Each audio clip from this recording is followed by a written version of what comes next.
we are going to continue on with the discussion of the posterior pituitary. So the first thing about the posterior pituitary, if you take a look at it in this image, you can see that neurons from the hypothalamus actually extend into it. We haven't discussed neurons yet, but the parts of the neurons that are extending into it are called their axons and axon terminals. So I think that's pretty clearly depicted in the image. And the big thing to take out of that is the posterior pituitary is actually made up of neurons, made up of portions of neurons at least.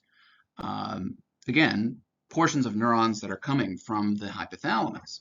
So we would actually say that the posterior pituitary is nervous tissue. Right?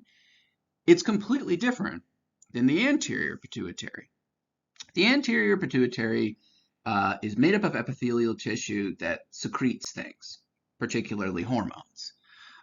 So since the anterior pituitary is made up of epithelial tissue that secretes things, we call it a gland. That's what you need for something to be a gland. Right? I've said this many times, but a gland is epithelial tissue that secretes things. If it secretes things that we call hormones, then it's a gland that's part of the endocrine system, which is what the anterior pituitary is.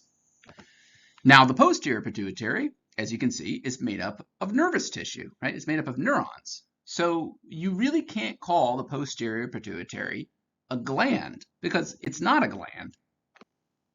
Now, people have all kinds of arguments about this, but the general premise here is the posterior pituitary is not a gland. It's an extension of the brain.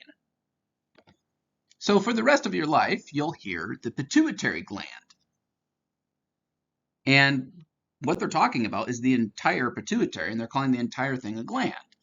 And I guess that works for the sake of simplicity, but it's not really accurate to call the entire pituitary a gland. The anterior pituitary is certainly a gland. The posterior pituitary, it's really part of the brain. So the posterior pituitary is still part of the endocrine system, though. So how could that be the case? So the answer to that is quite simple. If you take a look at these neurons one more time that are coming from the hypothalamus and extending into the posterior pituitary, neurons really all release chemical messengers. If those chemical messengers are released by neurons, right, they're going to be released at the end of the neuron, the portion called the axon terminal. If the chemical messengers are released by neurons, they travel a short distance and then bind to another cell. They're called neurotransmitters. But if the neurons release chemical messengers into the bloodstream, and then the chemical messengers travel through the bloodstream and target other cells, tissues throughout the body, then they're called hormones.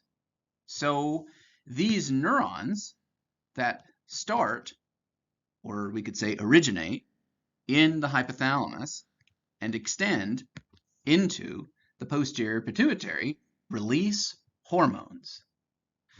Another way of saying that simply is the posterior pituitary releases hormones. But what's releasing the hormones are neurons. You can see the vascular system that these neurons are secreting these hormones into. So now let's go ahead and talk about what hormones the posterior pituitary releases. And by that we mean, what hormones do these neurons release? And before I do that, let's just say one more time, the posterior pituitary must be part of the endocrine system because it releases hormones. Right? Anything that releases hormones is part of the endocrine system. Doesn't matter what the tissue type is, right? Whether it's a gland or not, if it releases hormones, it's part of the endocrine system. So let's talk about the posterior pituitary and the hormones that are released. So the first hormone that the posterior pituitary can release is what's called oxytocin. So the posterior pituitary can release this oxytocin, and what it does, of course, it's a hormone, so it travels through the bloodstream and it targets a couple different areas of the body. One area it goes to is the breasts, and it stimulates what's known as the letdown reflex, which really just means the ejection of milk. Okay, so you know that milk was stimulated to be produced by prolactin, right, a different hormone that we discussed. What oxytocin does is it actually tells the breast to eject that milk. So that's one thing oxytocin can do. Another thing that it can do is it goes to the uterus and it can stimulate uterine contractions during childbirth. Right? We need the uterus to contract so that the baby can be ejected from the womb. So those are the two primary things that we know oxytocin does. It allows for the ejection of milk from the breast, and it stimulates uterine contractions, certainly during childbirth. So what sort of stimulus tells the posterior pituitary, the neurons of the posterior pituitary, to release their hormones? And the answer is, we can't get into the entire pathway, but other neurons. Right? The neurons of the posterior pituitary are actually stimulated by other neurons. Right? Other neurons pass what are called action potentials to the posterior pituitary neurons, right, that actually start in the hypothalamus, and that tells those posterior pituitary neurons to release their hormones. So the portion of the posterior pituitary, the neurons of the posterior pituitary that release oxytocin, are under a neural stimulus. And something like uterine contractions is actually accomplished through positive feedback loops, right, during childbirth. So the release of oxytocin during childbirth is accomplished through positive feedback loops to stimulate these uterine contractions, which goes against really everything that we've talked about so far in the endocrine system. I introduced you to this a little bit at the beginning of the class when we talked about positive and negative feedback loops, just kind of really generically. The release of oxytocin is actually an example of a positive feedback loop. Again, this is not an entire endocrinology course, so we're not going to get back into the whole pathway. I'm not going to make you know that for the sake of the exam. Okay, but I do want to point it out nonetheless. The big things for the exam, what do you want to know? You want to know that the posterior pituitary can release oxytocin. You want to know the different parts of the body, the tissues that the oxytocin targets, what it does to those tissues. We just gave those two examples here. The ejection of milk and uterine contractions during childbirth, and additionally, what sort of stimulus gets these posterior pituitary neurons that release oxytocin to release oxytocin. By that I mean, what is the stimulus, right? It's a neural stimulus that triggers the posterior pituitary to release oxytocin. You want to know that as well. The next hormone that the posterior pituitary releases is what's called vasopressin or antidiuretic hormone. Okay. So the posterior pituitary, the neurons of the posterior pituitary can release vasopressin or antidiuretic hormone. And what it does is it goes to the kidneys. And ultimately, it results in the creation of less urine. Okay. Basically, urine is mostly blood plasma and other things that we don't want in our body anymore. That's what urine is. We'll get to that later on in the semester. I say that so many times, but it's true. And what antidiuretic hormone will do is it'll do the opposite of a diuretic. A diuretic will make somebody pee more. Okay? An antidiuretic hormone will cause somebody to pee less, right? It's an antidiuretic. I say here water conservation. Why is that? Because ultimately, if somebody pees less, right, there's going to be more water retained in their body, right, within their blood vessels. You're going to retain more blood plasma if you pee less. That is what antidiuretic hormone accomplishes.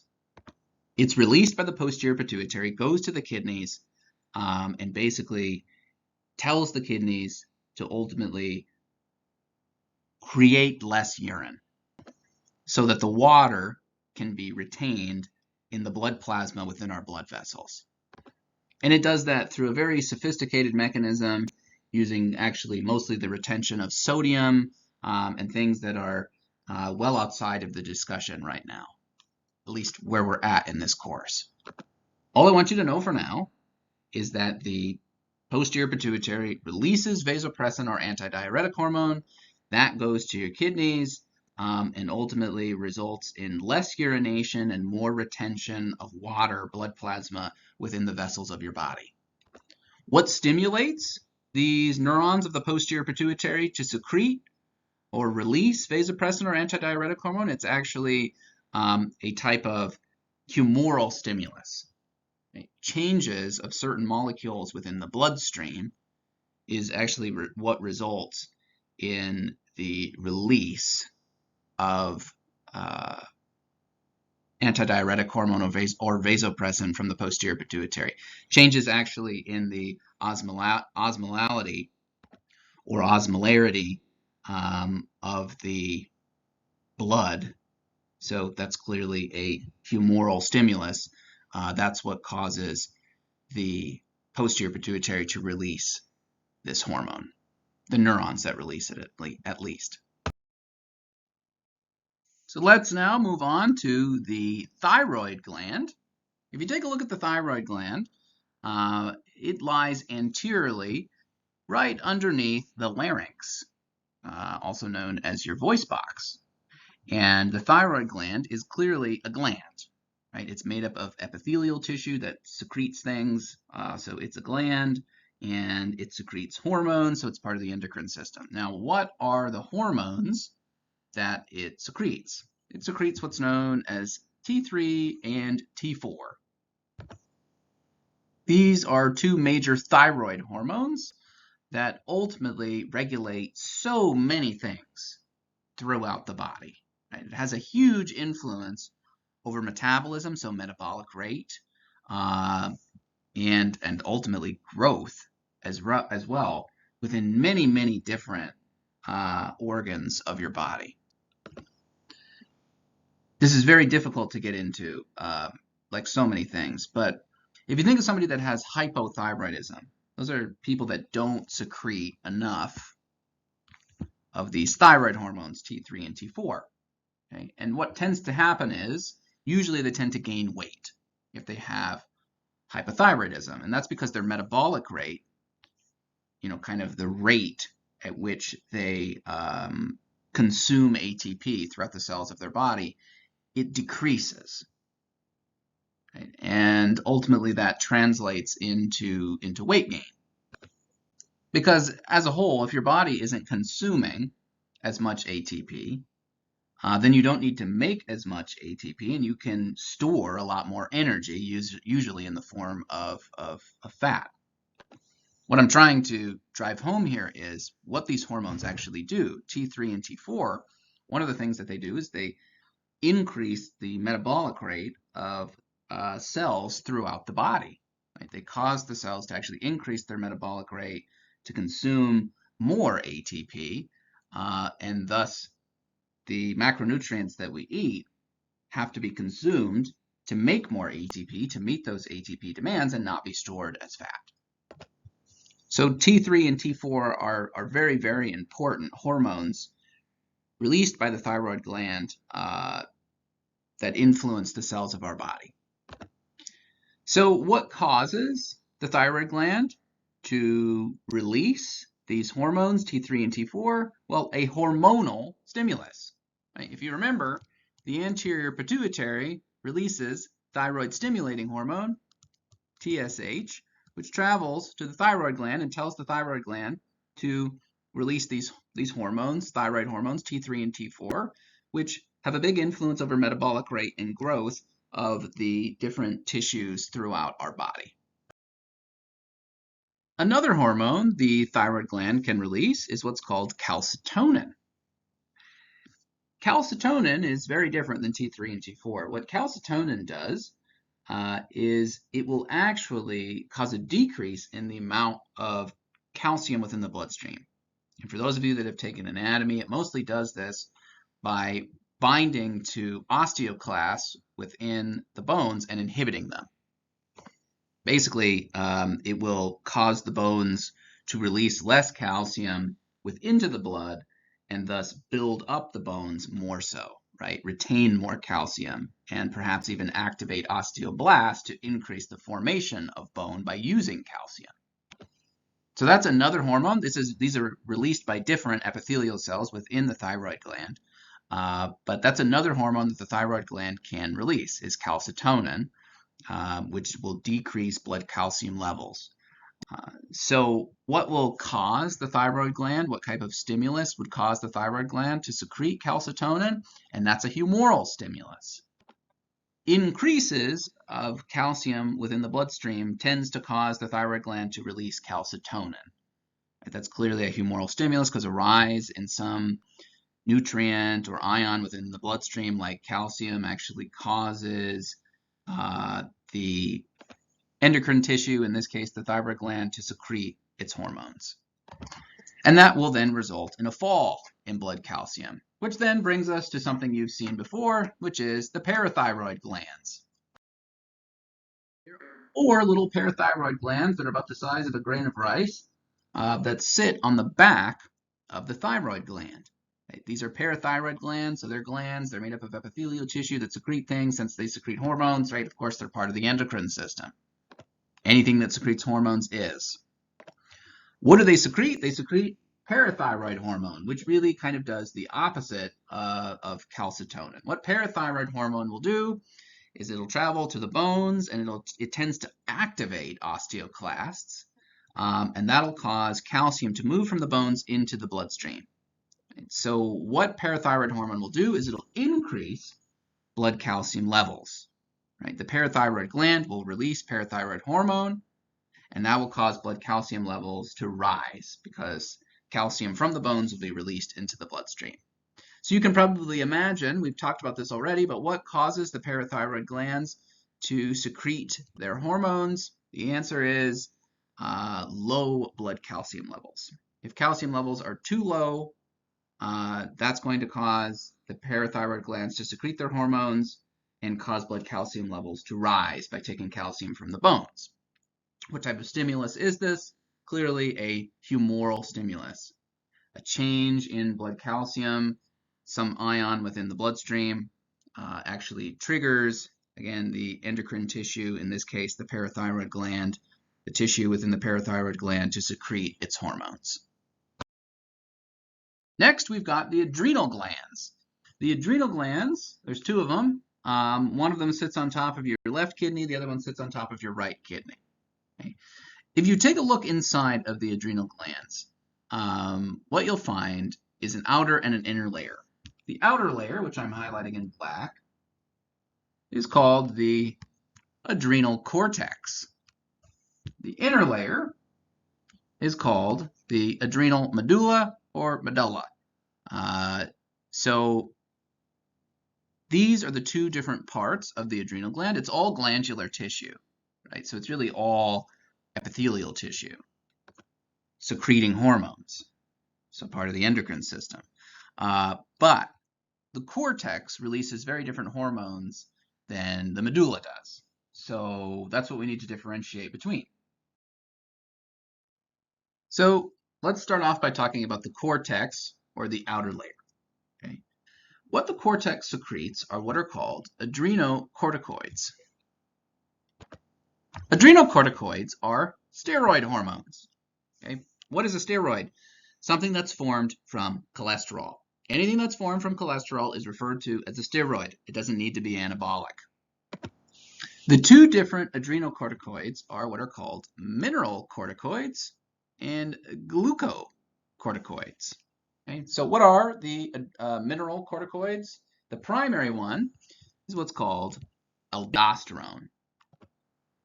Aldosterone, big picture, does something very similar to antidiuretic hormone. It causes less urination and for the body to retain more blood plasma, right? More water. It does that through a different pathway, but ultimately it accomplishes something very, very similar to antidiuretic hormone. So this is the first hormone of the adrenal cortex, aldosterone. Right? Aldosterone is a steroid. Right? It's formed from cholesterol, so thus aldosterone is a steroid. It's a steroid hormone.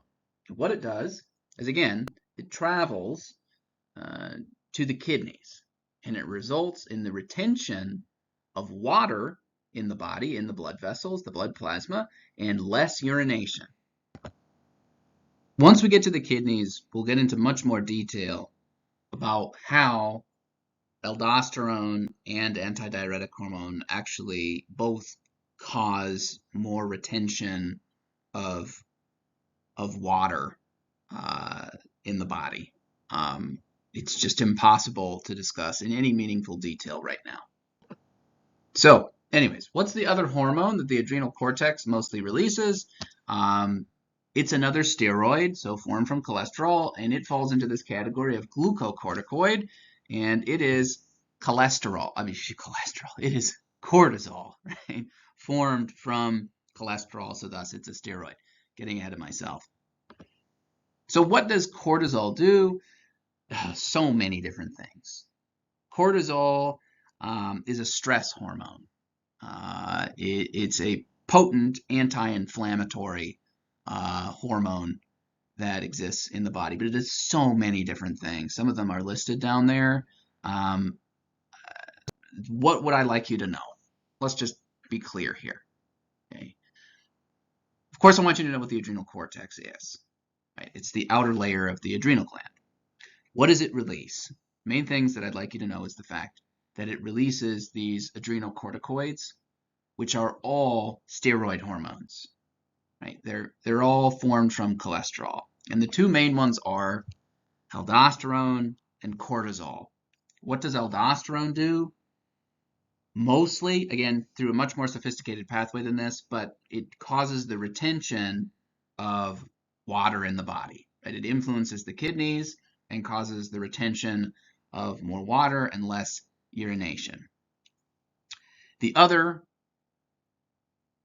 steroid that the adrenal cortex releases is cortisol. Cortisol is a stress hormone, right? I think of cortisol as being largely anti-inflammatory. Like if you've ever taken a hydrocortisone cream, put that on your body, that's mimicking cortisol, right? You usually put that on like a rash. Rash is inflammation, or potentially an allergic response causing inflammation, and it will reduce that inflammation and reduce the severity of the rash, at least temporarily. Prednisone, common drug, also mimics cortisol. It's taken oftentimes when somebody has a bad inflammatory response in their body, and it will reduce inflammation.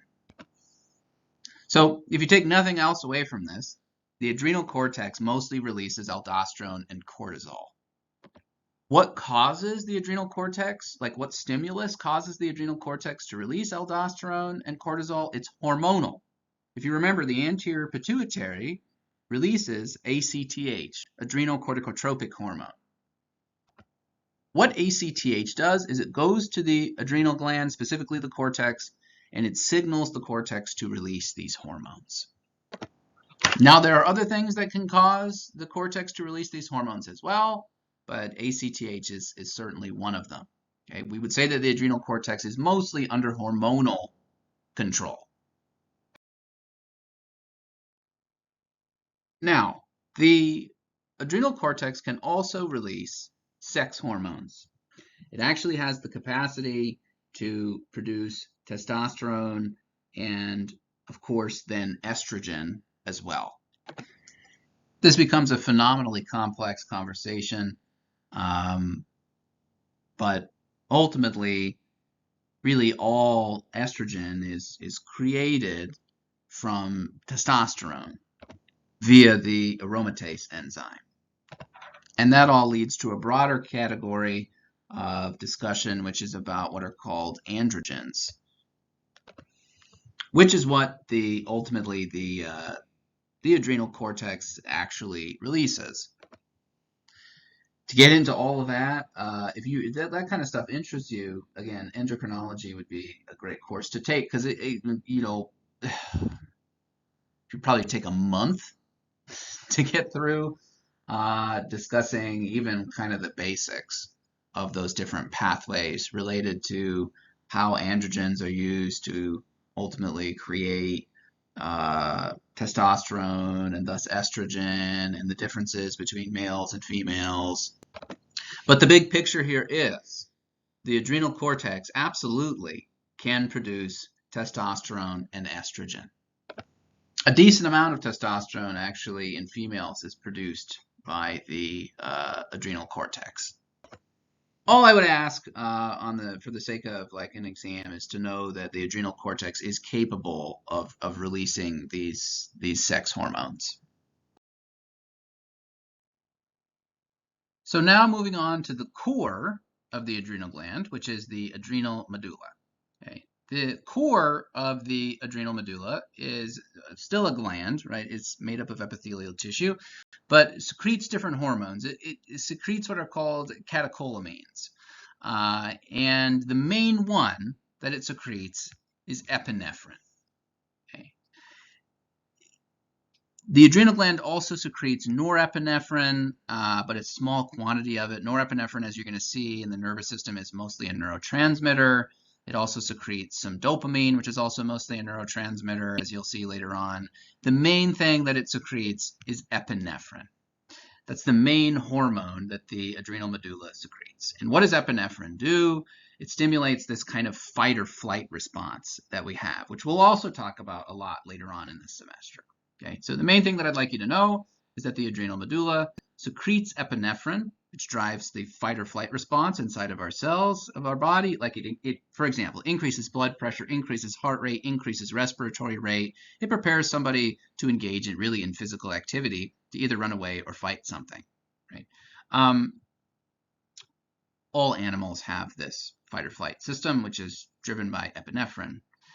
Anyways, what stimulates the adrenal medulla to secrete epinephrine? It's actually a neural stimulus. We talked about this in the last lecture, but there are neurons that actually go to the adrenal medulla and pass electrical impulses to the cells of the adrenal medulla, which causes them then to secrete epinephrine.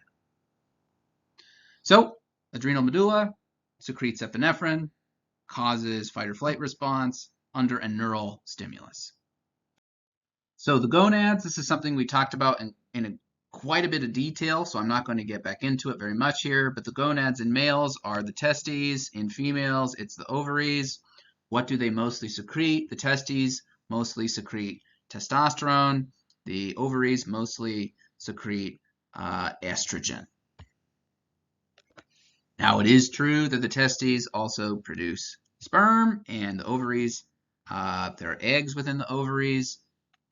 But that's really not necessarily much of a conversation about the endocrine system. Of course, it plays into it, but it's more of a discussion about reproduction. When we're talking about the gonads, the testes in males and the ovaries in females, and we're relating it to the endocrine system, we're interested in what are the hormones that the gonads release. And in males, testes release testosterone. In females, ovaries mostly release estrogen. What stimulates them to do so? We went through this in grave detail. The gonadotropins, LH and FSH from the anterior pituitary, right? So the gonads are under hormonal control, right? They have a hormonal stimulus. Hormones rising in the bloodstream cause them to secrete their hormones. What does testosterone and estrogen do? Mostly contributes to male and female sex characteristics. So the pancreas is something you've also seen before. It operates mostly as a gland. Right? It's made up of epithelial tissue that secretes things. Now, it has both an endocrine and an exocrine function, like the glandular tissue within it. Now, we're interested in the endocrine function. So the epithelial tissue that actually secretes hormones.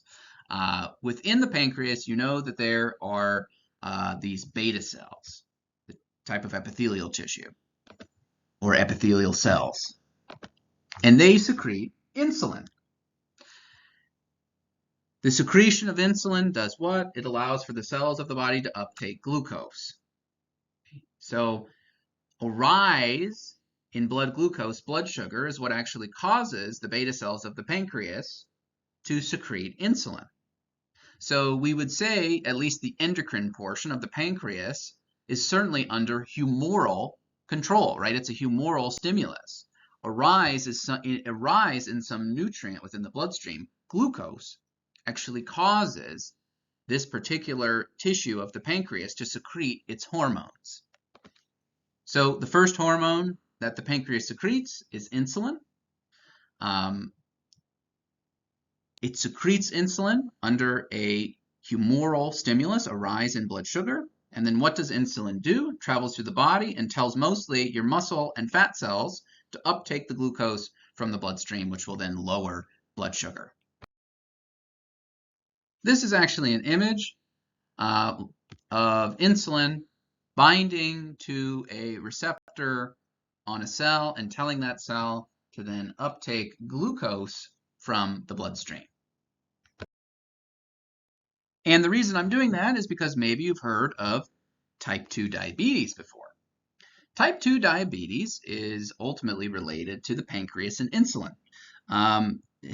So in type 2 diabetes, it's usually a product of someone being very sedentary, overweight, and thus eating a poor diet.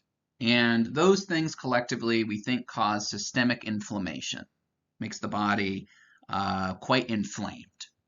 And that inflammation influences the cells of our body, we think, through very intricate pathways.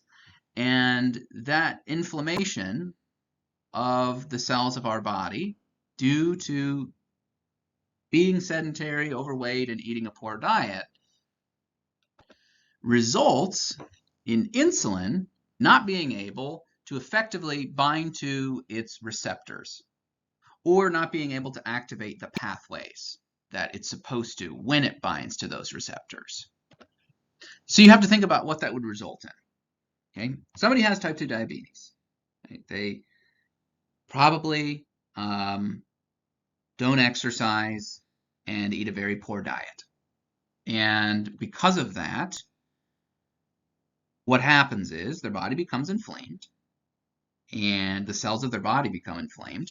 And for whatever reason, the cells of their body really lose the ability to bind insulin very effectively, or the whole internal pathway falls apart. And by consequence, this is what's going to happen. They're going to eat a meal high in carbohydrates. Their blood sugar is going to rise.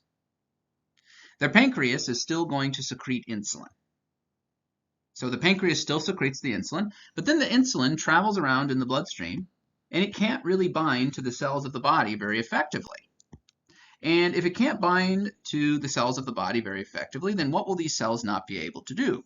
They won't actually be able to uptake the glucose from the bloodstream, right? It'll be impossible. Because what's the job of insulin? The job of insulin is to bind to the cells of our body and tell the cells of our body, mostly our muscle and fat cells, to uptake the glucose from the bloodstream. Well, if somebody has type 2 diabetes and their cells are ineffective at binding insulin, then their cells won't be able to activate the pathway that allows them to actually uptake glucose from the bloodstream. So what will somebody with type 2 diabetes end up with? They'll end up with elevated blood sugar. Right? Their blood sugar levels won't go down after a meal. That's the point. In the early stages of type 2 diabetes, you'll start to see consistently elevated levels of blood sugar in somebody. And the reason, again, is because the cells of their body are incapable of actually uptaking the glucose, the sugar, from the bloodstream. Why? Because the cells of their body are becoming very ineffective at actually being able to bind insulin. It's not that there's not insulin in the bloodstream, right? There is insulin in the bloodstream in somebody with type 2 diabetes, at least in the early stages of it. It's just that the insulin can't actually bind to their cells very effectively. Or, as I said, if it does, the internal pathway that insulin activates is all messed up. So thus, after they eat this high carbohydrate meal, their blood sugar levels don't go down, or they go down very, very slowly, right? Because insulin that's being released from their pancreas isn't binding to the cells of their body very effectively, and their cells aren't being able to uptake glucose from the bloodstream because they need insulin binding to them to tell them to uptake the glucose from the blood. And the glucose levels will stay elevated in the bloodstream, and this is very, very bad for vascular health, and many, many other aspects of health as well. Sustained elevated levels of blood glucose is incredibly dangerous in the human body. It likely contributes to heart disease, hypertension, cancer. It's really endless. It's very bad. But amazingly, you can reverse type 2 diabetes. How? By exercising and following a relatively healthy diet. People argue about what makes something a healthy diet, but exercise and following a healthy diet will, if somebody is consistent with it, it will entirely reverse their type 2 diabetes. The theoretical pathways by which this is accomplished are really amazing, so fun to talk about. If you have an interest in that kind of thing, you should take more advanced physiology courses, because exercise is such a powerful form of medicine on a cellular level. It's truly amazing. Without giving you any really meaningful detail, if somebody exercises and gets their muscle cells to contract more, their muscle cells will actually start uptaking the glucose from the bloodstream without even needing insulin to bind to the cells anymore. At least this happens temporarily for a couple hours or even maybe a few days afterwards.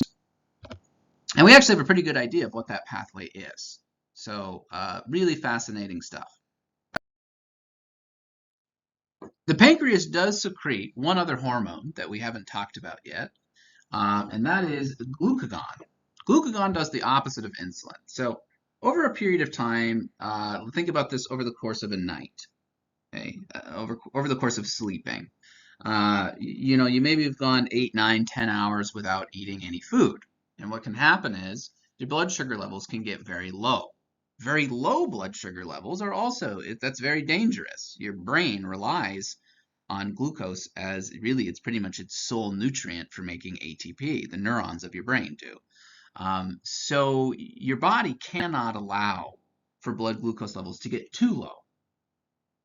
Just as dangerous as the blood sugar levels staying too high. So what will happen is if blood sugar levels get too low, the pancreas will secrete this hormone. Different epithelial cells of the pancreas secrete this. They're called the alpha cells, if you're curious, not the beta cells. They'll secrete glucagon. And what glucagon will do is it'll travel through the bloodstream, and it'll mostly target the liver, and it will tell the liver to release stored glucose into the bloodstream, and that will cause blood sugar to rise, which is exactly what you need to accomplish here, right? Your blood sugar levels are too low, you need to get them up. So the blood sugar levels are too low. The pancreas senses that, right? This is a humoral stimulus. Low blood sugar levels cause these epithelial cells of the pancreas then to secrete glucagon. Glucagon goes to the liver, tells the liver to release glucose into the bloodstream. It breaks down glycogen, by the way, and releases it into the bloodstream. And then your blood sugar levels rise, which is exactly what you need to accomplish here, right? It's a negative feedback loop. So this is the other hormone of the pancreas that's secreted by the pancreas called glucagon. And I do want to mention, like, glucagon is being released fairly consistently throughout the course of the day. By the time that you've gone an hour or two in between meals, your blood sugar levels will begin to fall. It's not just when you don't need to go for an entire 8 hours of sleeping in order for this to happen, right? If you go 4 or 5 hours in between a meal, which most people do, definitely glucagon will be released because your blood sugar levels will begin to fall in between those meals, which is, again, dangerous. So as your blood sugar levels fall in between a meal, even spanning 4 hours in time, the pancreas will secrete glucagon, and that will cause the liver to release glucose into the bloodstream, and that will ensure that your blood sugar levels stay stable throughout the course of the day. I just wanted to be clear that this hormone is released a lot more consistently than probably what I made it sound like at the very beginning there. All right, so next we have the pineal gland. Let's change the color here. What the pineal gland secretes is what's called melatonin. And melatonin assists with circadian rhythm, right? It'll influence whether you're tired and going to fall asleep or not. Over the course of the day, as we move more towards the nighttime, the pineal gland will increase its production and release of melatonin, and that will assist in making you tired and getting ready to sleep. Now, what influences the release of melatonin by the pineal gland, we believe, is light. Okay, so when there's a lack of light, meaning darkness, the pineal gland will begin to release this melatonin, and the person will begin to become tired. This is why it's oftentimes referred to as the third eye. There are a lot of spiritual reasons for this, but it's located deep within the brain, and it's influenced by light. So that's where that came from. Now, it's ultimately neurons that are activating the pineal gland to release melatonin, so this would technically be under what's referred to as a neural stimulus. Now, everything that we just went through there are really the primary endocrine organs. Again, what's primary? It's an organ that serves the primary role of secreting hormones. Now, there are a lot of secondary endocrine organs as well. The secondary endocrine organs, I know I said this in the previous lecture, but in case you forgot, the secondary endocrine organs are organs that have a primary role of doing something else, like they have a primary function that is not releasing hormones, but they do release hormones. It's just not the primary function they have. Some of them are listed here. This is not something that's going to be on the exam. Okay. Sure, I might ask you to define what a secondary endocrine organ is. You might ask you for an example of one, but I'm not going to ask you about the hormones that they release and the functions that they have. The endocrine system is just endless. You could write, there are 2,000-page textbooks over the endocrine system. So I'm showing you this. If you're curious if you're curious as to what some of the hormones are that these secondary endocrine organs release, these are some of them and what they do. But I'm not, again, going to ask questions about these hormones and their functions. I'm just showing you. So now what we're going to do is we're going to take a look at a couple things that we have to take into consideration when we're looking at a hormone within the bloodstream and we're trying to understand the impact that it's going to have on the human body, on the cells of the body. Okay. There are actually many things you have to take into consideration about that hormone. We're first going to do the easy one, which is kind of going to set us up for everything else. Most people, what they want to do is they just want to say how much of that hormone is within the bloodstream. And of course, in order to understand that, the first thing that we have to take a look at is the rate at which that hormone is being secreted. Right? This should seem fairly obvious. And then most people would say, okay, there's this much hormone in the bloodstream because of the rate at which it's being secreted. And this is going to be the biggest thing that influences the effect that it's going to have on the human body. But that's far from the case. You have to take many things into consideration. But let's do one thing at a time and first focus on just how much of the hormone is in the blood, which is influenced by the rate at which it's being secreted. So let's look at that. If the hormone is being released at a significant rate, then obviously there's going to be a lot of that hormone within the bloodstream. I think that's only logical. But what will influence that hormone to be released at a greater rate by this given endocrine organ? And of course, it depends upon what the stimulus is. Let's just do a hormonal stimulus. Okay, we know that the anterior pituitary releases, for example, FSH, follicle stimulating hormone, and LH, luteinizing hormone. All right, so that will influence the testes to produce testosterone and the ovaries to produce estrogen. So what's going to influence the amount of FSH and LH within the bloodstream? Clearly, how much GnRH is the hypothalamus releasing? If the hypothalamus is releasing a whole bunch of GnRH, then the anterior pituitary is going to be releasing a whole bunch of FSH and a whole bunch of LH. Okay? The rate at which the anterior pituitary is releasing FSH and LH is going to be significantly elevated. If you think of a humoral stimulus, if, for example, the blood calcium levels are very, very low, right? The parathyroid glands are going to be releasing parathyroid hormone like crazy to get blood calcium levels back up, and you're going to see parathyroid hormone levels really, really high within the bloodstream. So, of course, one of the major factors that's going to influence how much of a hormone is within the bloodstream is just simply what's the rate at which it's being released. So again, what we're trying to do here is we're trying to look at a hormone within the blood and trying to understand the impact that it has. You say, okay, there's a lot of this hormone in the blood because, well, it's being secreted at a significant rate. That's what influences how much of the hormone is within the bloodstream, the secretion rate. So immediately you'd come to the conclusion of there's a lot of hormone in the blood because it's being secreted at a significant rate, so thus it must be having a huge impact on the human body, on the cells of the body that it influences. But you need to take actually other things into consideration if you want to understand actually its total impact. And the next thing that you have to take into consideration beyond just how much of it is in the blood because of the rate at which it's being secreted is how much of it is actually bound to carrier proteins. Okay. Now, this mostly is applicable, really only applicable, to hormones that are hydrophobic. And we'll brush back up on that in just a second here.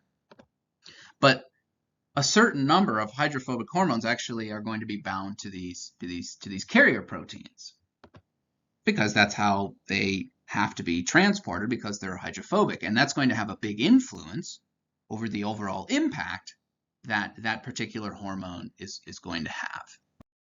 So first of all, what we're interested in, one more time, are these hydrophobic hormones. We know that since they're hydrophobic, they have to be transported in the bloodstream bound to these carrier proteins. And the reason that that's important, first of all, is the hormone itself. Only the portion of the hormone that isn't bound to the carrier proteins is the portion of the hormone that, this is called the free hormone, by the way, because it's not bound to a carrier protein. This is the only portion of the hormone that can actually influence the cells of the body. The hormones that are actually bound to the carrier proteins are bound to the carrier proteins and they can't actually influence the cells of the body. So testosterone, right? Testosterone is a steroid hormone, and it's a steroid hormone because it's formed from cholesterol, right? So thus it is hydrophobic and it needs a carrier protein to be transported around the bloodstream. The portion of the testosterone in the blood that isn't actually bound to these carrier proteins is called free testosterone, right? That's the free hormone. That's the only portion of the testosterone in the bloodstream that can actually bind to and influence the cells of the body. So this has a huge influence over the way that we think about how much testosterone is in the bloodstream. The only portion of the testosterone in the bloodstream that's really relevant truly is the free testosterone. Because the other testosterone, while it's in the bloodstream, it's bound to these carrier proteins and it's basically inactive. As long as it's bound to those carrier proteins, it can't influence the cells of the body. So this is a huge thing that you need to take into consideration with hydrophobic hormones. You need to take into consideration how much of the hormone is actually bound to these carrier proteins and how much of the hormone is actually free within the bloodstream. That free part is the only part that actually is going to influence the cells of the body. So if there's very, very little free hormone within the bloodstream, then it's not actually going to be influencing the cells of the body very much. But if there's a lot of free hormone, meaning that a lot of the hormone is unbound from these carrier proteins, it's going to be having a much more dramatic effect on the body. So again, I'll say it one more time, you have to take into consideration with these hydrophobic hormones how much of them are actually bound to carrier proteins and how much are not, because that has a huge influence over how these hormones affect the body. This is just text form of what I just said. This part right here we're going to talk about in a little bit. Now with hydrophilic hormones, you don't have to take this into consideration at all, right?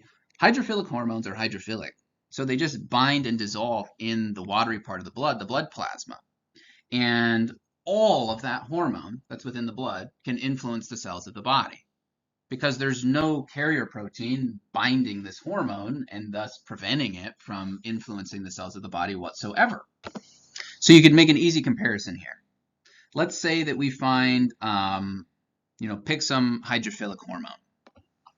There's 100 molecules of insulin, which is a hydrophilic hormone, in the bloodstream. And there's 100 molecules of testosterone within the bloodstream, which is a hydrophobic hormone, right, formed from cholesterol, which is a lipid. Those 100 molecules of insulin within the bloodstream are bound to the blood plasma. There's nothing trapping them, right, or holding on to them. Those 100 molecules of insulin can just simply influence all the cells of the body. But with the testosterone, maybe 99 of these are actually bound to carrier proteins, and only one of them is free. Like, there's only, one molecule of free testosterone not bound to these carrier proteins. Only one of these testosterone molecules can actually influence the cells of the body. So you have to take this into consideration when you're talking about how much of a particular hormone is within the bloodstream. So here, again, what we're doing and what we want to keep doing is considering the impact that a particular hormone within the blood is going to have. Initially, you would think really the biggest and only thing that's important is how much of that hormone is within the bloodstream, which is influenced, of course, by the rate at which it's being secreted, right? But there's more to it than that. If you want to consider the impact that hormone is having, you also have to consider how much of that hormone is actually bound to carrier proteins. Because if a bunch of it is bound to carrier proteins and very little of it is free, well, then the actual impact that hormone is going to have is relatively minor. There could be a ton of it in the bloodstream, right? And if a bunch of it is, the vast majority of it is bound to these carrier proteins, then it's not actually going to be having much of an impact. The next thing and final thing that we need to take into consideration when we take a look at a hormone within the bloodstream is the rate at which it's being removed from the bloodstream, which also is going to be influenced by whether the hormone is hydrophilic or hydrophobic. So hormones within the bloodstream are removed from the bloodstream, obviously, over time. And the question is, how are they removed from the bloodstream? Much of the time, they're actually removed by the cells that they target. So, for example, this could be insulin within the bloodstream. Insulin is going to bind to, for example, muscle cells, okay? And fat cells as well. And what will happen is the muscle cells and the fat cells can actually uptake the insulin through endocytosis, and they'll bring the insulin in and then degrade the insulin. And then you're removing insulin from the bloodstream. Lysosomal enzymes, lysosomes on the inside of the cells, will actually degrade and destroy the insulin. So the target cells themselves can actually remove the hormone from the bloodstream. And many other cells of the body are capable of removing hormones as well. Kidneys can remove hormones. The liver certainly metabolizes hormones. There are many different structures throughout the body that can uptake and degrade the hormone that is within the bloodstream. And the rate at which that hormone is being removed is absolutely something you have to take into consideration when you're taking a look at how much of a hormone is within the bloodstream. If the hormone is hydrophilic and it just is dissolved in the blood plasma, it will get removed from the bloodstream typically very, very quickly. It varies from one hormone to the next, but like insulin, for example, is actually removed from your bloodstream within minutes of it being released. Insulin travels around the blood, and it's uptaken and degraded by the liver and the muscle and so forth and so on, and it's removed at an incredibly rapid rate. And that's partly just because hydrophilic hormones, right, they're not carried by transport proteins, and they just exist within the blood plasma, and they can interact freely with any of the cells of the body that they want to. And then those cells can uptake them and remove them very, very fast. The story changes vastly when you start talking about hydrophobic hormones. Hydrophobic hormones are carried in the bloodstream, bound to carrier proteins, at least a decent portion of them are. And any of the hormones that are actually bound to these carrier proteins oftentimes can't be degraded, right? Because they're bound to the carrier protein, they're not actually interacting with the cells of the body, right? Only the free hormone is the portion of the hormone that's actually interacting with the cells of the body. The portion of the hormone that's bound to these carrier proteins isn't interacting with these cells and thus can't be degraded. So the point is, hydrophobic hormones tend to stay in the bloodstream for a lot longer than hydrophilic hormones do. They have very long, what are called half-lives. Something like testosterone can have a half-life. That means how long does it take for half of the hormone to be removed from the bloodstream? And it can take weeks sometimes for all of it to be removed. And that's because so much of the hormone is bound to these carrier proteins, and thus the hormone can actually interact with the cells of the body and be uptaken and removed. So this is another big factor you have to take into consideration when you're talking about how much of a particular hormone is within the bloodstream. This is just text form about what I said relating to hydrophilic hormones. And this is text form relating to what I said about hydrophobic hormones. And now, hopefully, you can look at this and see the overarching point, which is when you look at a hormone within the bloodstream and you want to understand the impact that it has, you actually have to take many factors into consideration. One of them, and one of the actual more simple ones that you would think would be the most important, is just how much of the hormone is within the blood, right? Which is going to be influenced by the rate at which it's being secreted. That's important, but there's much more that you have to consider than just that. You have to consider how much of the how much of the hormone is bound to a carrier protein.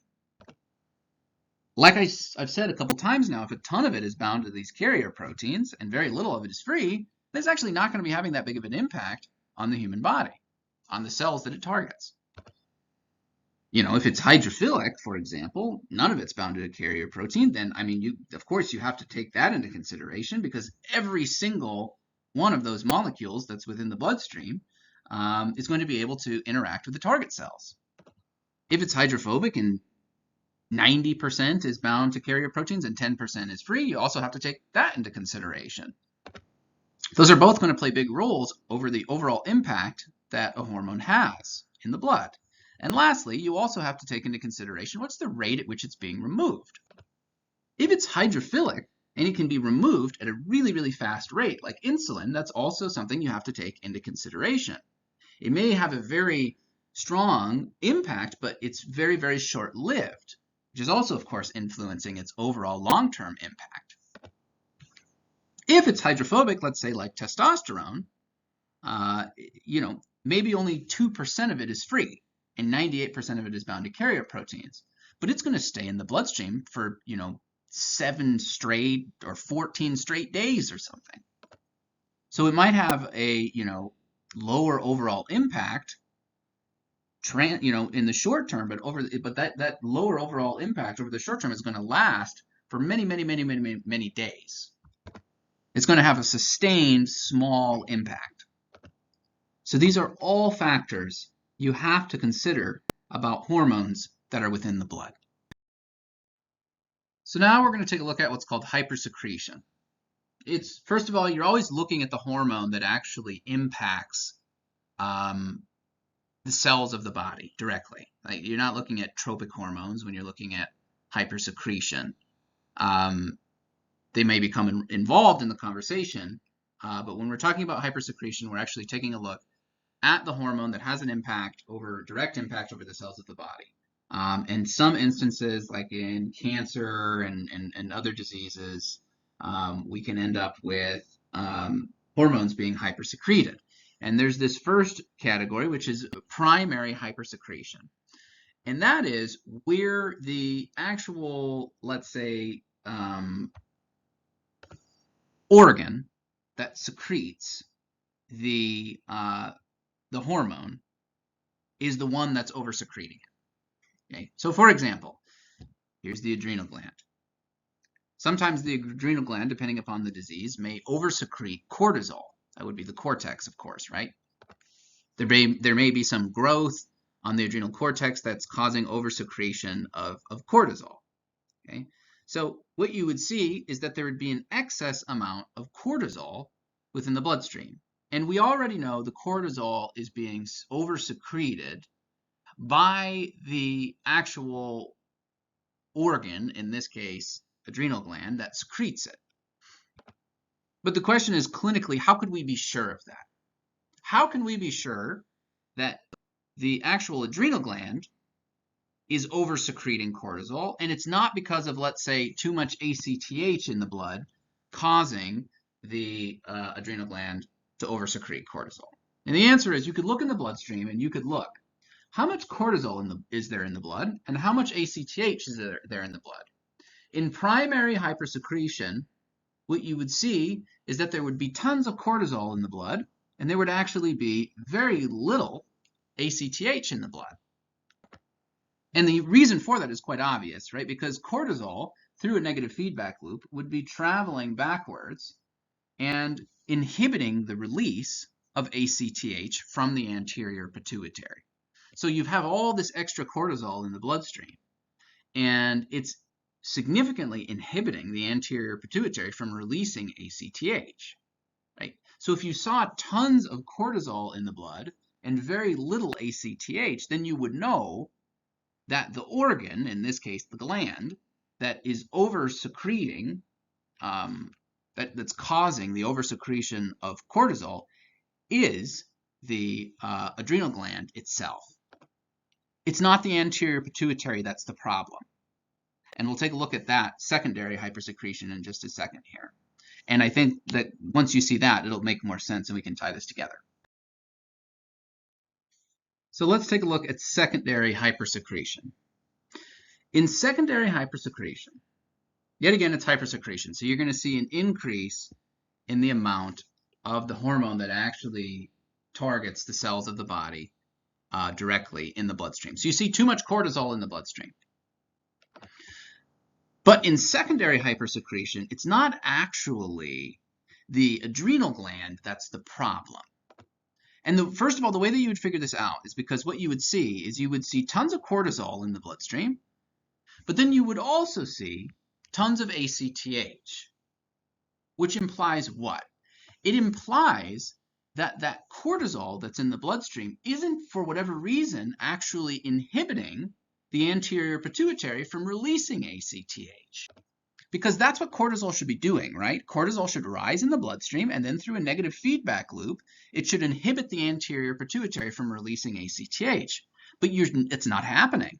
There's a lot of cortisol in the bloodstream, but then there's still lots of ACTH in the bloodstream, which implies that the non-cancerous or cancerous adenoma must be located on the anterior pituitary, meaning there's some swelling of the anterior pituitary that's causing the anterior pituitary to release way too much ACTH. That's causing the adrenal gland to release way too much ACTH. That's causing the adrenal gland to release way too much cortisol. The anterior pituitary is releasing way too much ACTH because of this growth that exists on the anterior pituitary, causing oversecretion of ACTH, which that ACTH is then causing the adrenal gland to release way too much cortisol. But the cortisol can't, through a negative feedback loop, stop the anterior pituitary from releasing ACTH because there's this growth on the anterior pituitary that's causing it to release ACTH, and the negative feedback from cortisol is doing absolutely nothing to stop it. That's how you can differentiate between primary and secondary. And again, let's clear this up because it can be very confusing, admittedly. Primary versus secondary. With hypersecretion, whether it's primary or secondary, that doesn't matter. What you're going to see, whether it's primary or secondary, is that the actual hormone, the hormone that targets the cells of the body, is elevated. In this case, cortisol. There's way too much cortisol in the bloodstream. So you say, okay, we have hypersecretion of cortisol from the adrenal cortex. But now we need to figure out if that hypersecretion of cortisol from the adrenal cortex is primary or is it secondary. Okay? If it's primary, that means that the adrenal gland, the cortex itself, is the problem. If it's secondary, that means that the anterior pituitary is the problem, right? If it's primary, the adrenal gland has a growth on it. If it's secondary, then the anterior pituitary has a growth on it. How can we differentiate and why? Well, if it's primary, that means that the adrenal gland is the problem, right? The actual gland that secretes the hormone is the problem. It's got the growth on it. And what you would see is that cortisol would be elevated and ACTH would be low. Because what that's showing us is that cortisol is actually doing its job, right? It's going back to the anterior pituitary and it's inhibiting the anterior pituitary from releasing ACTH. So the anterior pituitary is not the problem, clearly, right? Because the anterior pituitary is being inhibited like it's supposed to be, and it's not releasing ACTH. And what's elevated still to huge degrees is cortisol. So there's not much ACTH in the bloodstream, which means there shouldn't be much cortisol being released. Because without ACTH, the adrenal gland wouldn't normally release cortisol. But cortisol is continuously still being released, and it's really, really elevated, which means the problem must be the actual adrenal gland itself over-secreting cortisol, probably due to some sort of growth. We would call that primary hypersecretion. You would see an elevation of the actual hormone in the bloodstream, and the tropic hormone that causes the release of that hormone would not be elevated. Because the hormone would be doing its job. Cortisol is doing its job, and it's inhibiting ACTH released from the anterior pituitary. So the anterior pituitary isn't affected, right? It's doing exactly what it's supposed to be doing. It's being inhibited by cortisol. It's not releasing ACTH under inhibition. But cortisol continues to be elevated, right? Even without any ACTH in the bloodstream. So thus, the adrenal gland must be the issue. In secondary hypersecretion, it's still hypersecretion, so you're going to see elevated cortisol, right? But with secondary hypersecretion, that means the actual organ, in this case the gland, that secretes the hormone is not the problem. Okay, so the adrenal gland is definitely producing tons of cortisol, but the adrenal gland itself isn't the issue. In secondary hypersecretion, it's the organ, or in this case the gland, that actually secretes the tropic hormone. That's the problem. So what you would see in secondary hypersecretion is that both cortisol and ACTH would both be really elevated. That tells us that when cortisol is elevated, it can't inhibit the anterior pituitary from releasing ACTH, which means that the growth must be on the anterior pituitary. Because under any normal circumstance, elevated cortisol would go to the anterior pituitary and stop it from being able to release ACTH. But there's tons of ACTH actually still in the bloodstream despite the elevated cortisol. They're both elevated in the bloodstream, which implies that the reason cortisol is actually elevated is because the anterior pituitary won't stop producing ACTH from some sort of growth. So the elevated ACTH in the bloodstream continuously keeps telling the adrenal gland, which is actually normal, to keep producing lots of cortisol. And that elevation in cortisol can't actually stop the anterior pituitary from releasing ACTH, so they both are really elevated. And that tells us that this must be secondary hypersecretion. The reason that cortisol levels are elevated is not actually a problem with the adrenal gland that secretes cortisol. It's a problem with the anterior pituitary that secretes the tropic hormone that causes the release of cortisol. So this is how we differentiate between primary and secondary. You can also create a situation that kind of looks like primary hypersecretion, but isn't. This would be in the case of somebody taking anabolic steroids. What they end up with is lots of testosterone in their body because they're injecting testosterone or consuming it orally. And there's excessively high quantities of testosterone in their bloodstream. And what does testosterone do? It's supposed to go to the hypothalamus and inhibit the release of GnRH, which then downstream is going to result in the anterior pituitary not secreting LH and FSH. So LH and FSH will be low because GnRH is low, right? If really, really high testosterone levels are in the bloodstream, that should inhibit GnRH, which would cause a reduction in the amount of LH and FSH being released by the anterior pituitary, right? This is the hypothalamus. This is the anterior pituitary.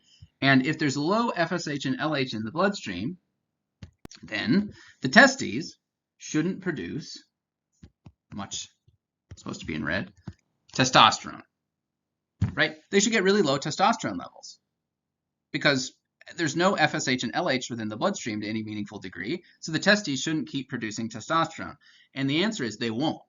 Somebody that's taking anabolic steroids, the natural production of testosterone by their testes will become nothing. Like it'll be dismal. But testosterone levels stay super high within their bloodstream. Why? Because they just keep week after week injecting themselves with more testosterone or, again, taking it orally. So this would actually end up looking like primary hypersecretion. Like if you were to look at this, like, you know, in a lab setting and you were to take their blood, what you would see is you'd see tons of testosterone in their blood, right? And then you wouldn't see hardly any GnRH or LH or FSH, right? Because the testosterone would be inhibiting the hypothalamus from producing GnRH, and it would be inhibiting the anterior pituitary from releasing LH and FSH, which you would think would inhibit the testes from producing testosterone, and it does naturally. Like their testes are not naturally producing testosterone anymore.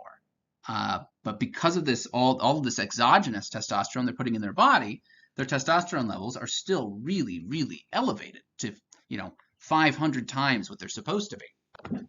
This can help someone put on massive amounts of muscle and dramatically increase their performance in sports. But it's also terrible for the endocrine system because what will happen is somebody will do this for 3, 4, maybe 5 months straight, right? And what are you doing over the course of 3, 4, 5 months? You have these excessively high testosterone levels in your bloodstream, and the testosterone is inhibiting the hypothalamus, and it's thus inhibiting the anterior pituitary, right? So the GnRH and the LH and the FSH levels are incredibly low in people that are taking anabolic steroids because testosterone is doing what it's supposed to be doing. It's inhibiting the hypothalamus, and thus there's very little GnRH and thus very little FSH and LH. But eventually one day they've got to stop, right? There's got to come a point where this leads into a different conversation about tolerance, right?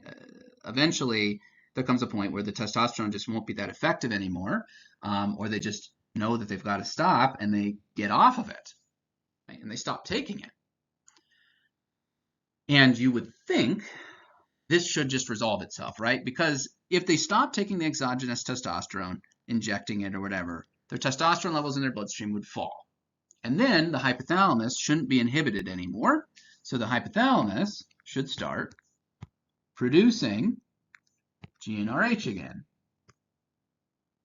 And that would cause the anterior pituitary to start producing LH and FSH again. And the FSH and LH would then start causing the testes to release testosterone again, and testosterone levels would rise. But this doesn't happen. If somebody takes testosterone over the course of 3, 4, 5 months straight, at massive doses compared to what's naturally in their body, the hypothalamus doesn't just start releasing GnRH again once they're off.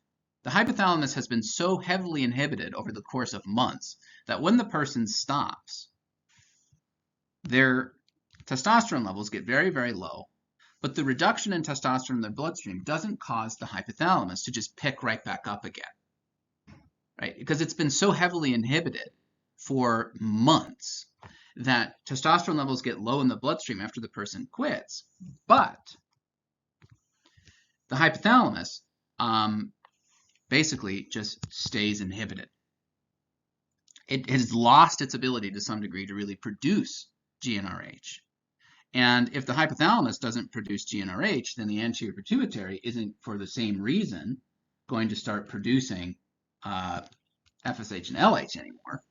And the person isn't naturally going to start producing testosterone again without much LH and FSH, right? Their LH and FSH levels stay low because their GnRH levels stay low. And thus the testosterone natural production is very, very low. And this can go on for months, sometimes years, sometimes indefinitely after somebody has stopped taking anabolic steroids. Usually if the person,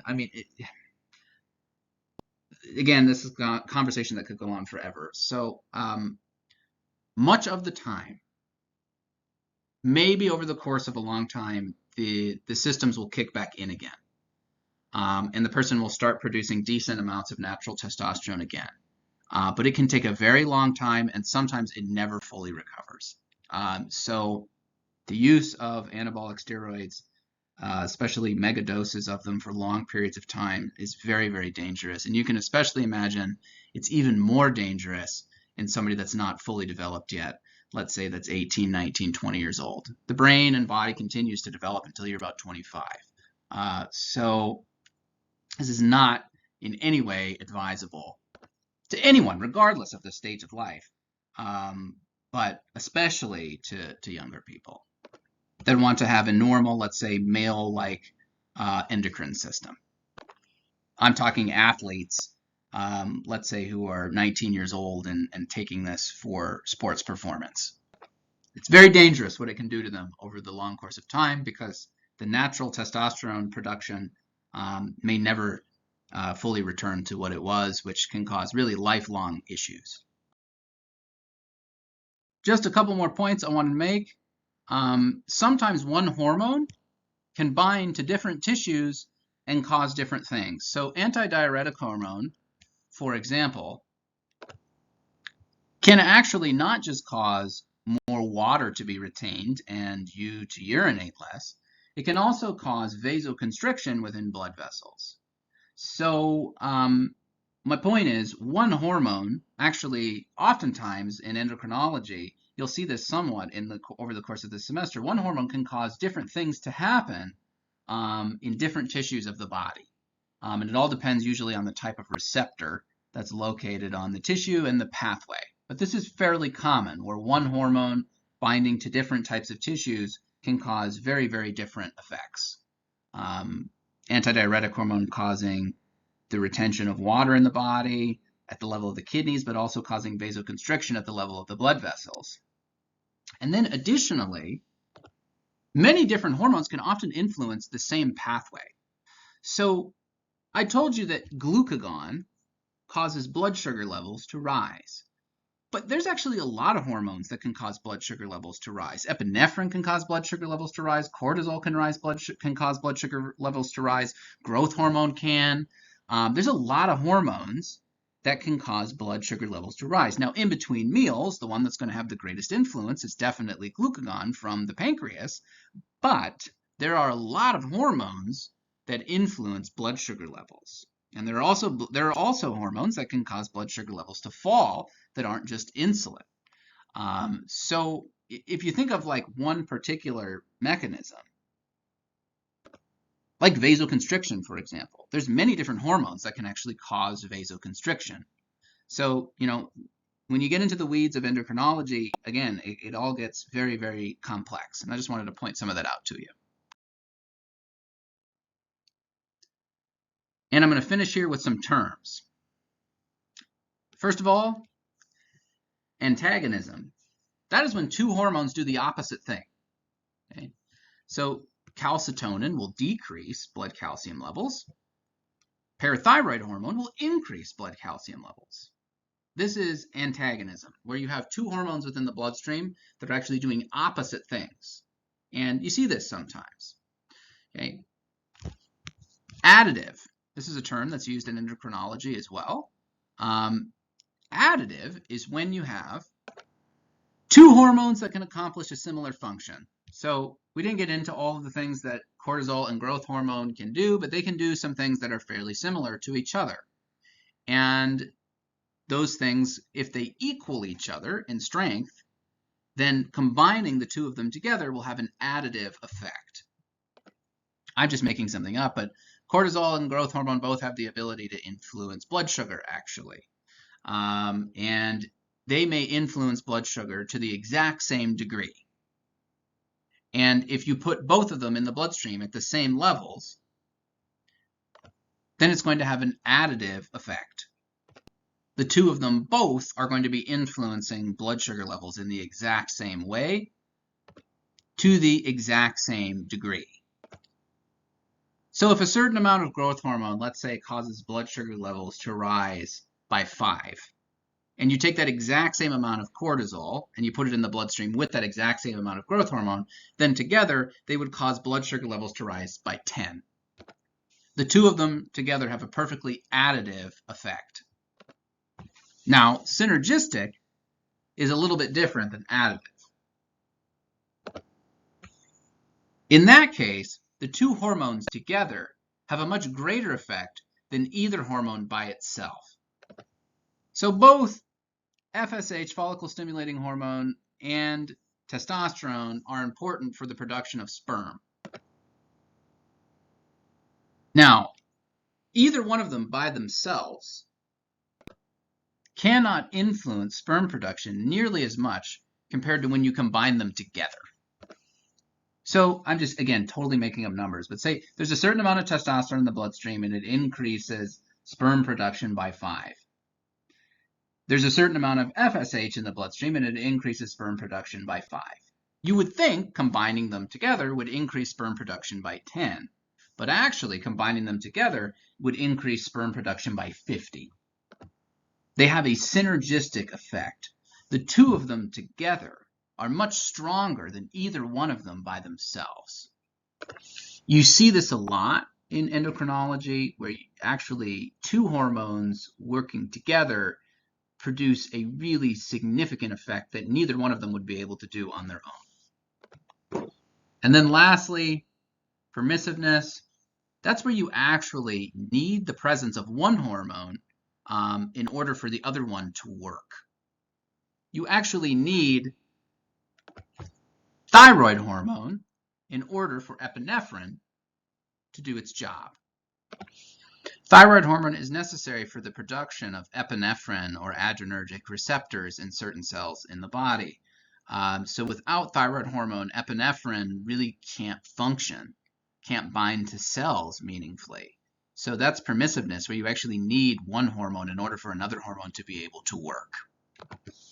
These are just terms that are important in endocrinology that will help you out at some point down the line. So, remembering what these different terms mean for now is all that I ask. I'm not asking you, I might on an exam, for example, give an example of one of these and ask you then to define, using one of these terms, what it is. But you don't need to memorize specific examples of each one of these. You just need to know the definition of these 4 different things.